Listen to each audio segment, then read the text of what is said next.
আপনি হয়ে ওঠার ক্ষেত্রে আপনার পারিবারিক পরিবেশ সেই সময় কতটুকু সহায়ক ছিল? পারিবারিক পরিবেশ আমার এখনো সহায়ক, যেমনটা সহায়ক ছিল আমার ছোটবেলাতেও।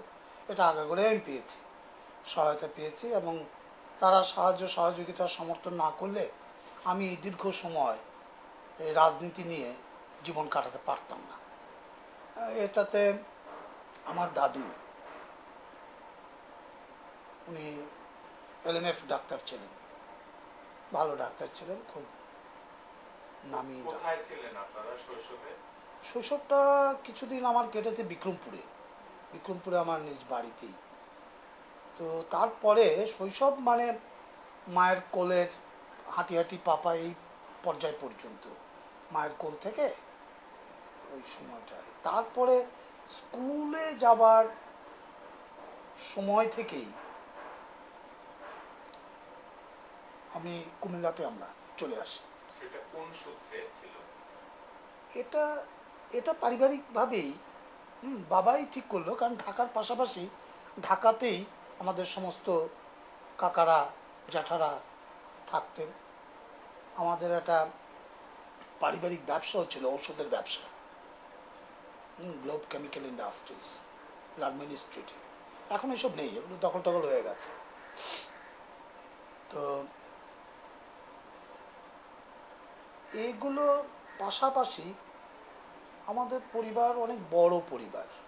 কুমিল্লাতে কি আপনারা, আপনার বাবা, আপনারা শুধু আর শুধু নাকি পুরো? না, সে কথাই আমি বলছিলাম যে আমরা কুমিল্লা আসাটা এটা একটা, আমিও ভাবছি, আমিও মাঝে মাঝে ভাবি যে আমরা হঠাৎ করে বিচ্ছিন্ন হয়ে কেন এলাম। আমরা আমাদের মানে পরিবারের অন্যান্য লোকজনদের, আত্মীয় স্বজন, কাকা জ্যাঠাদের ফেলে আমরাই শুধুমাত্র কুমিল্লায় চলে এলাম। যদিও ঢাকার সাথে আমাদের সবসময় যোগাযোগ ছিল, আসা যাওয়া ছিল।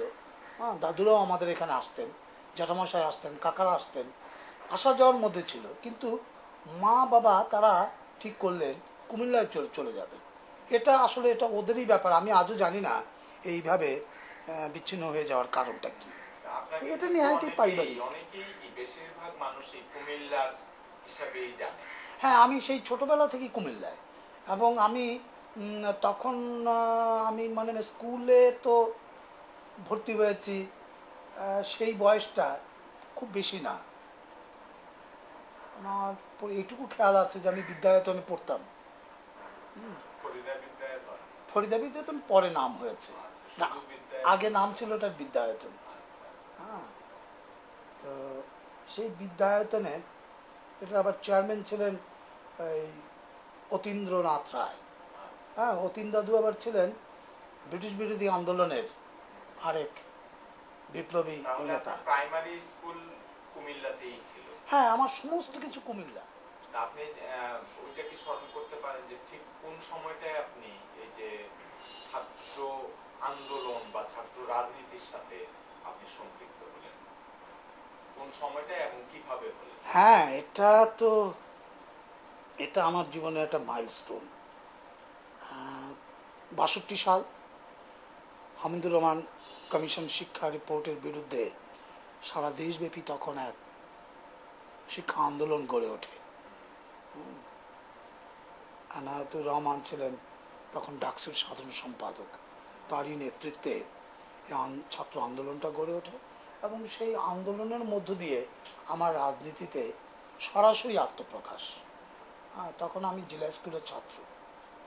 তো কুমিল্লাতে এই জেলা স্কুলের ছাত্র হয়ে, সরকারি স্কুলের ছাত্র হয়ে রাজনীতিতে অংশগ্রহণ করা, এটা আসলে তখন একটু অচিন্তনীয় বিষয়। এবং এ নিয়ে অনেক বলাবলি হয়েছে। আর সরকারি লোকজনরা আমার উপরে খুব ক্ষিপ্ত ছিল এই ব্যাপারে।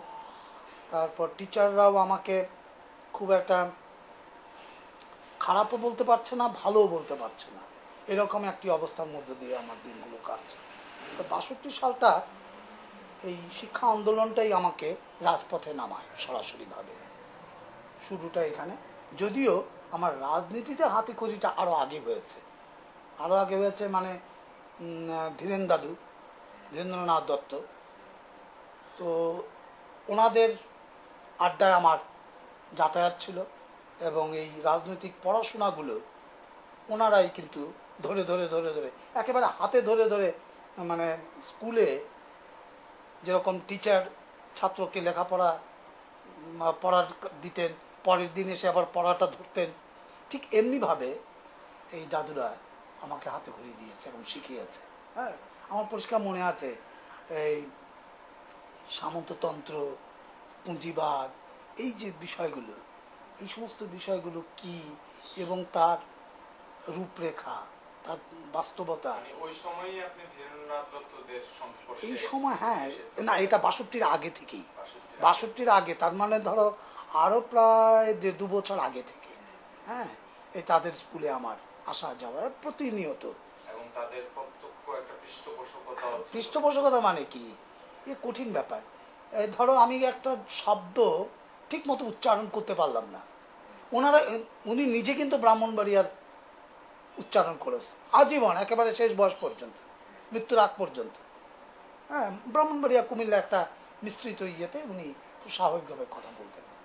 কিন্তু আমি যখন কথা বলতাম তখন আবার আমাকে তুমি এরকমভাবে উচ্চারণ করলে কেন, তুমি এই শব্দটা এভাবে বললে কেন, তুমি এরকম তোতলালে কেন। একই শব্দ অনেক সময় দুবার বলা হয় না, কথাবার্তার আলাপ আলোচনা, কেন তুমি এটা বলছো না।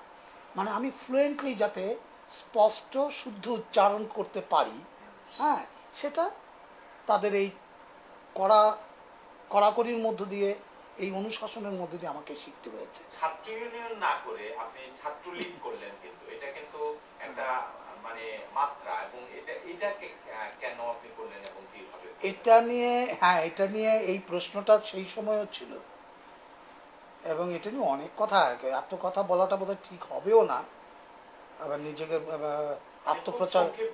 আত্মপ্রচারের মতো হয়ে যায়। বিষয়টা এইরকম সংক্ষেপে বলা যায়, আমি ছোটবেলা থেকেই বুঝি বা না বুঝি, স্বাধীনতার প্রতি আমার একটা আলাদা আবেগ ছিল। আমি কোনো অবস্থাতেই আমার ম্যাট্রিক পরীক্ষাতেও, হ্যাঁ অবশ্যই ম্যাট্রিক পরীক্ষা তো দিতে পারিনি তখন, এসএসসি নতুন 63 সালে থেকে নতুন পদ্ধতি শুরু হলো, সেখানে পরীক্ষায় একটা প্রশ্ন ছিল, পাকিস্তান কি একটি রাষ্ট্র? আমার যতদূর মনে পড়ে আমি বোধহয় সবচেয়ে ভালো লিখেছি এই উত্তরটা।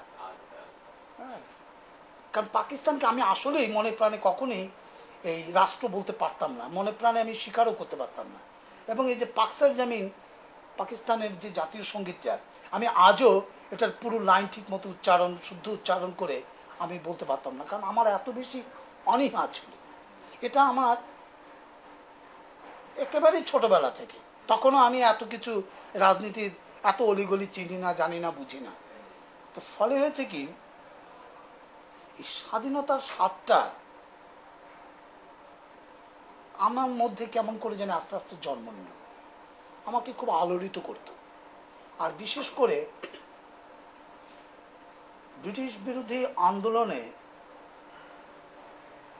এই যে বামদের কিছু কাজকর্ম ছিল, সূর্য সেনের কিছু কাজকর্ম ছিল, হ্যাঁ, তাদের এই সমস্ত ইতিহাস পড়তে গিয়ে নেতাজি সুভাষ বোসের বই পুস্তক পড়ে, তখন এই ছোট ছোট ছোট ছোট কিছু বই পুস্তকে ওনাদের এই সমস্ত ইতিহাসগুলো পড়া যেত, পড়তাম। আমি এর থেকে খুব মারাত্মকভাবে আমি অনুপ্রাণিত হয়েছি। হ্যাঁ, এগুলো আমাকে এভাবে অনুপ্রাণিত করেছে। তাছাড়া ধীরেন দাদুর সংস্পর্শে এসে এই জিনিসটা আরো বেশি পাকাপুক্ত হচ্ছিল। যাই হোক,